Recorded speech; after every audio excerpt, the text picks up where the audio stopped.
농가 부채 해결을 위한 전국 농민 총궐기 대회가 열린다고 이장이 방송을 해서 저녁에 마을에 가는 사람들이 모였다. 황만근은 누구보다 먼저 나타났고 이장이 시키는 대로 마을 구판장에서 막걸리를 받아왔다. 중약되어 있고 농사를 져도 부채, 농사를 몰라도 부채. 아이고 그러면 우리는 다 합쳐가지고 부채 말고 선풍기 해도 되겠네. 재밌냐? 언어유희입니다. 언어유희. 동음의어 언어유희.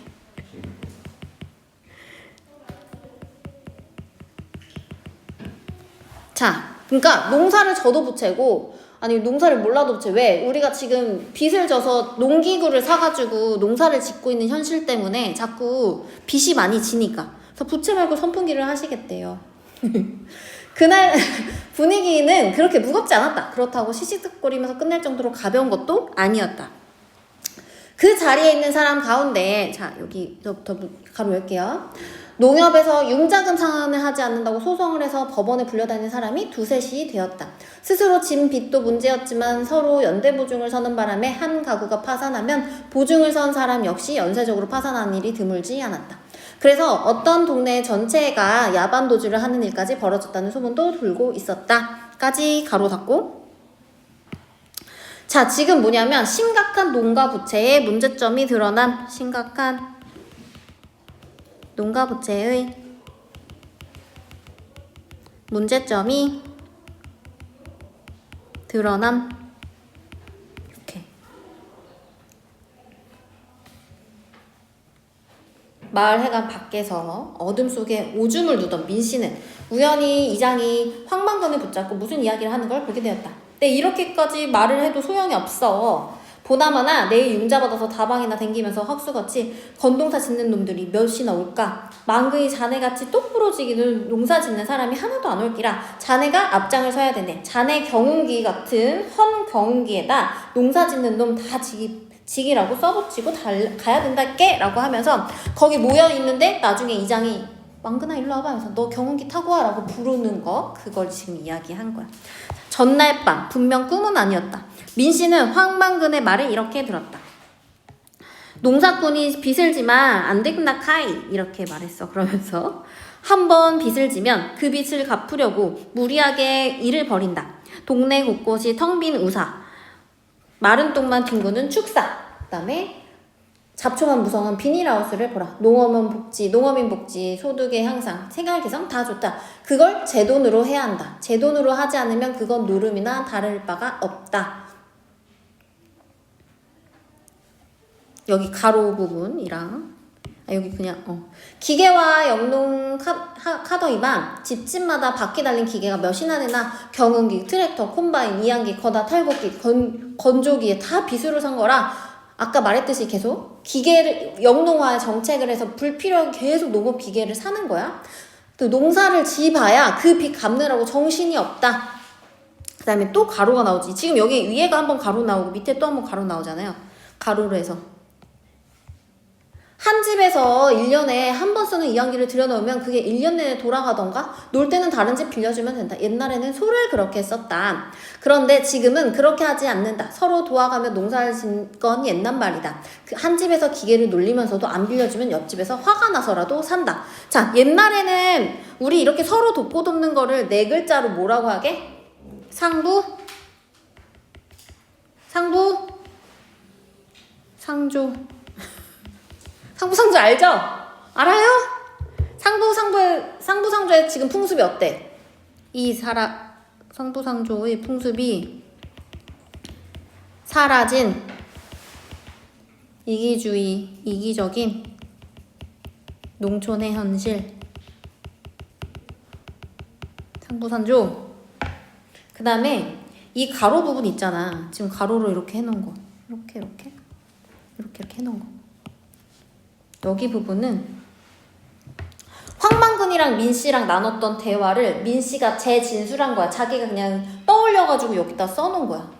했던 대화를. 그러니까 이걸 왜 썼냐면 황만근이 좀 반푼이라고 했지만 얘는 그렇게 바보는 아닌 거야. 이야기를 들어보면 대화를 해보면 그래도 얘 혼자 그게 있어. 자기만의 생각. 근데 생각을 들어보면 맞는 말인 거지. 그렇게 해서 그 얘기를 여기다가 써놓은 거예요.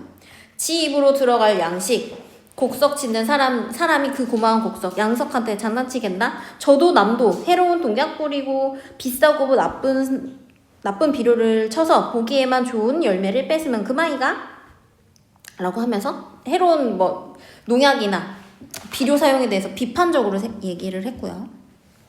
모두 빚을 갚기 위해 그러는 것이다. 그러므로 빚을 제 주머니에서 아들 용돈 주듯이 내주는 사람, 기관은 다 농사꾼이 나쁘게 만든다. 정책자금, 선신자금, 농어청 구조 개선자금, 주택 개량자금, 무슨 자금에서 빌려줄 때는 인심 좋게 빌려주는 척하더니 이제 와서 그 자금이 상환 능력도 없는 사람들을 파산 지경으로 몰아넣고 있다. 이제 와서 그 빚을 못 갚겠다고 하는 데는 충분한 이유가 있다.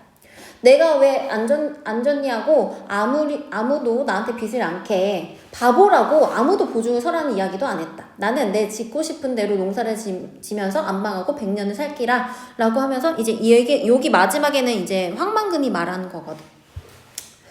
요거를 하나만 메모할게요. 대조적인 인물의 관계가 여기 나오는 거야. 대조적인 인물의 관계. 첫 번째, 황만근은 어떤 사람이냐면 얘들아, 사람들을 돕는다. 이기적의 반대말 뭐게? 오케이. 좋아. 이타적이고, 그리고 다른 사람들을 위해서 굳은 일을 마다하지 않는다고 했거든. 자기희생적인 인물. 얘네는 이런 것들은 뭐냐면 그 옛날의 전통사회의 인물 유형. 그에 비해서 마을 사람들은 어때요? 이기적이죠. 그리고 우리 이해타산적. 이거 썼나? 안 썼지?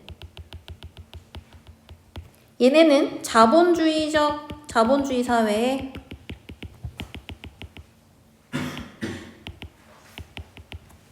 인물 유형. 얘네가 지금 대조가 되잖아. 이 대조를 통해서 주제 강조.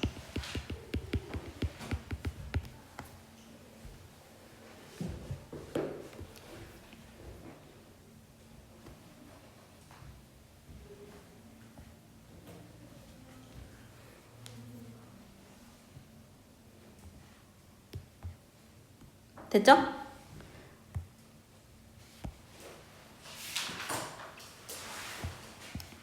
자, 일주일 뒤에 황만근이 돌아왔다. 어떻게 돌아왔을까? 그의 아들이 그를 안고 돌아왔다. 한 항아리밖에 안 되는 그의 뼈를 담고 돌아왔다. 이제 죽어서 돌아온 거야. 왔는데 항아리에서. 경운기도 돌아왔다. 수레는 떼어내고 머리 부분만 트럭에 실려서 돌아왔다. 황만근만 아니면 그 누구도 작동시킬 수 없는 그 머리가 바보처럼 주인을 태우지 않고 돌아왔다. 그 다음에 여기 밑에는 우리 전의 형식이라고 하거든. 전의 형식이 뭐냐면 전기문 같은 형식인데 어떤 그 민씨가 황만근에 대해서 평가하고 논평한 거를 밑에다 써놓은 걸로 결론이 나는 거예요. 결말이 지어지는 거거든. 전의 형식이라고 그래. 전의 형식. 전기문처럼. 이제 이거는 밑에는 민씨가 쓴 거야. 이제 황만근에 대해서 그러니까 추모하면서 긍정적으로 말하고 있는 부분이에요.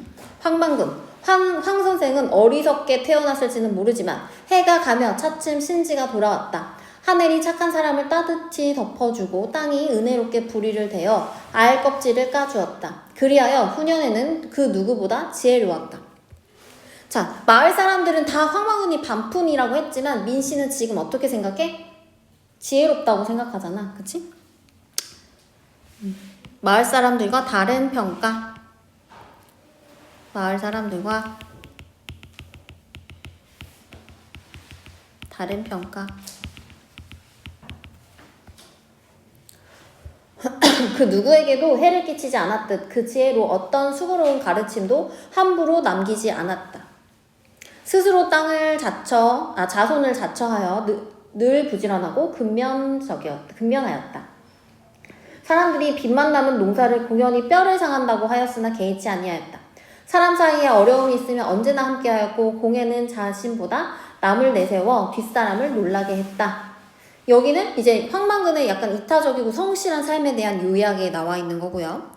전일에 선생은 경운기를 끌고 면소재지로 갔지만 경운기를 타고 온 사람이 없어서 같이 갈 사람을 만나지 못했다. 그러니까 지금 이장이 가라는 대로 했더니 혼자 가게 된 거죠. 자, 이 선생은 다시 경운기를 끌고 백리길을 달려 약속 장소인 궁천까지 갔다. 가는 동안 선생은 여러 번 차에 부딪힐 뻔했다. 마른 바람에 섞인 먼지가 눈을 괴롭혔다. 날은 흐렸고 추웠다. 이윽고 비가 내리기 시작했다. 경운기에는 비를 피할 만한 덮개가 없어서 선생은 뼛속까지 젖어드는 추위에 몸을 떨었다. 선생은 군청앞까지 갔을 때 이미 대회는 끝나고 아무도 없었다. 네, 고생 끝에 거기로 가게 된 거예요. 경운기에는 빠르게 달리는 차량의 주의를 끌 만한 표지가 없어서 선생은 몇 번이나 사고를 당할 뻔했다. 그때마다 멈추었다가 다시 출발하는 바람에 시간이 점점 늦어졌다. 어두워지면서 경운기는 길 옆에 논으로 떨어졌고 수레는 부서졌다. 결국 선생은 그 밤 안으로 집에 돌아올 수 없다는 걸 알았다.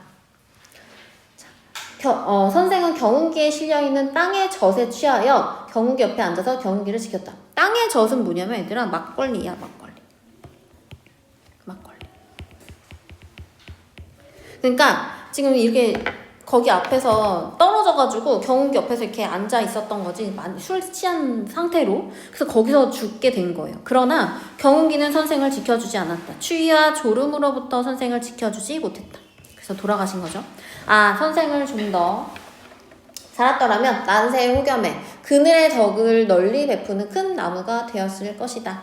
그러면서 여기선 봐봐, 비유법이 살짝 나왔는데 뜨거운 더위를 식혀주는 나무 그늘에 황망군의 덕을 비유한 겁니다. 어느 누구도 알아주지 아니하고 감탄하지 않는 삶이었지만 선생은 깊고 그윽한 경지를 이루었다. 보라, 남의 비웃음을 받으며 살면서도 비루하지 아니하고 비천하지 아니하고 홀로 할 바를 이루어 초지일관하니 계속 똑같으니 이 어찌 하늘이 낸 사람이 아니라 할 수 있겠는가? 이 어찌 하늘이 내고 땅이 일으켜 세운 사람이 아니랴. 자, 리을 밑에다가 쓸게요. 황망근에 속되지 않고 뛰어난 인품을 반복하여 강조.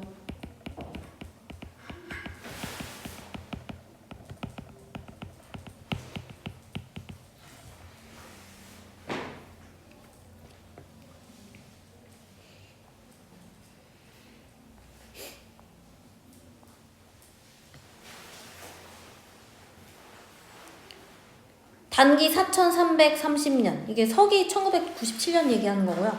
5월 20날. 본디 묘지에나 쓰일 것 묘비명이지만 천지를 대용원의 집으로 삼은 선생인지라 아무도 없는 이 글을 새터 말로 기농하였다가 이룬 것 없이 다시 도시로 흘러가며 남해인 민순정이 엎디어 쓰다. 민순정이 민씨의 이름입니다. 민씨의 이름. 그러니까 여기서 알 수 있는 거는 이 사람이 이제 황망근에 대해서 이렇게 써가지고 거기다 이렇게 해놓고 얘는 다시, 원래는 얘가 귀농을 했다가 했잖아. 도시에서 와가지고 농사를 짓는 이 농촌으로 왔는데 다시 이렇게 쓰고 황망근이 죽고 난 다음에 다시 도시로 돌아가면서 요거를 남겼다. 이렇게 묘비명을 내가 썼다. 이렇게 하면서 끝나게 됩니다. 여기에서 여기 있네. 전의 형식. 전은 이거 한번 봐봐. 인물의 생애, 업적, 평가 등을 기록해서 후세에 정했던 한문문학 양식의 글로 이제 평가, 행적, 평가 이렇게 나와 있는 전의 형식을 띠고 있다. 요런 것까지 알아두면 됩니다. 그래서 여기 주제는 뭘까? 주제. 황망극에 대한 덕성 뭐 이런 거 예찬 이런 거겠죠? 그 다음에 여기서는 또 하나 알 수 있는 거는 농촌의 형실이 그때 기계화로 인해서 부채가 많았던 현실을 지금 반영하고 있다. 이런 것까지 알아주시면 되는 겁니다. 그리고 여기서는 좀 해학적, 풍자적 이런 것도 들어가 있다라고 하는데 이때 당시에 농촌 현실에 대해서 풍자를 하고 있다, 성빈아? 성빈아? 나 보여? 그런 거 얘기하는 거야. 그리고 이제 우리가 이제 계속 배우겠지만 해학적이고 풍자적이다라고 하는 거 이런 거 조금 더 꼼꼼히 알아야 되고 생각보다 해학의 범위가 좀 넓다. 이걸 좀 알아주셔야 돼. 계속 수업을 하면 친구들이 하나도 안 웃긴데요 막 이렇게 하지만 그냥 웃긴 요소가 뭔가 들어가 있으면 해학적이라고 볼 수 있다라고 생각해야 돼. 알았지? 오케이. 자, 오늘 여기까지 합시다. 잠깐만.